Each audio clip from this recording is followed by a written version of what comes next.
आगे बढ़ें। Very good. कल मैं गया था HSSC में और वहाँ 4-5 घंटे लगा के बढ़िया खूब सारी बातचीत हुई, खूब सारा डिस्कशन हुआ और पूरे प्रोसेस पर शुरू से आखिर तक बहुत सारी बातें हुई। कहाँ क्या कंट्रोवर्सी हुई, कहाँ क्या गलत हुआ, कहाँ क्या सही हुआ, कहाँ क्या इधर उधर की बातें हुई। मैं जो कह रहा हूँ समझ में आ रहा है? और किन किन मसलों के ऊपर गड़बड़ हुई, किन किन कारणों से ये सब चीज़ें हुई, उनके ऊपर भी डिस्कशन हुआ। CET क्वालिफाइंग का इशू हो, 4 गुना वाला मामला हो, भर्तियां लेट होने वाला मामला हो, या आउट ऑफ सिलेबस से चीज़ें आती हैं, क्वेश्चंस रिपीट होने वाली बातें आती, जहाँ जहाँ गड़बड़ थी उन सब बातों के ऊपर पेपर सिलेबस से आना, सिलेबस से बाहर से आना, इन सब बातों के ऊपर सारी बातचीत और चर्चा हुई कि सरकार का फ़ायदा कैसे, युवाओं का फ़ायदा कैसे है। हम लोग तो मीडिएटर हैं, दोनों की बातें करवाने के मूड में रहते हैं। तुम मान लो तब ठीक, बच्चे मान ले तब ठीक, ना मान ले तब ठीक। हाँ या ना? Very good. 2 दिन आगे पीछे सारी बातें पता चल जाती हैं। जो लोग नेगेटिव रहते हैं, जो नेगेटिव बातें करते हैं, नेगेटिव अप्रोच करते हैं, और जो लोग पॉजिटिव अप्रोच करते हैं। मैंने कभी भी जा करके वहाँ जा करके ऐसा थोड़ी किया कि किसी बात के ऊपर समझौता कर लिया, कोई बातें ऐसे कर दी।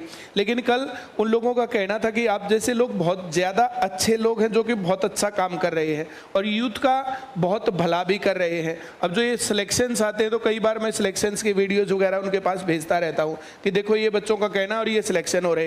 अब फेयर सिलेक्शन हो रहे हैं तो काम बन रहा है, एप्रिसिएशन और ये सब चीज़ें भी मैं देता रहता हूँ। अब कुछ लोगों का काम है वो सिर्फ गालियाँ देना और सिर्फ कमियाँ निकालना, ये कहानी है। मैं फिर अब इस बात को कह रहा हूँ कि ऐसा कौन स्टूडेंट है जो क्लास में सही ढंग से पढ़ा, होमवर्क किया और उसका सिलेक्शन नहीं हुआ। अब कुछ लोग इस जैसे बैठे रहते हैं जिसको फार्मूला ही नहीं आता है, तो इसका क्या कैसे सिलेक्शन हो जाएगा। अब प्रशांत की कमी थी तो इसकी स्पीड, अब तूने किए हैं काम बेसिक पर या नहीं किया, कभी अगले पेपर में फिर रह जाए। कंपैरेटिवली ठीक है। हाँ, क्लास में डरना छोड़ दो और पढ़ना शुरू कर दो। हर एक को पढ़ना है, जो पढ़ेगा वही लग देगा। जो नहीं पढ़ता ना, दिक्कत वहां पर है। जिसको नौकरी चाहिए उसको उतना ही पढ़ना। मुझे तो नौकरी बहुत जरूरी चाहिए तो पढ़। जिसको जितनी नौकरी चाहिए उतना ही ज्यादा पढ़ना बस।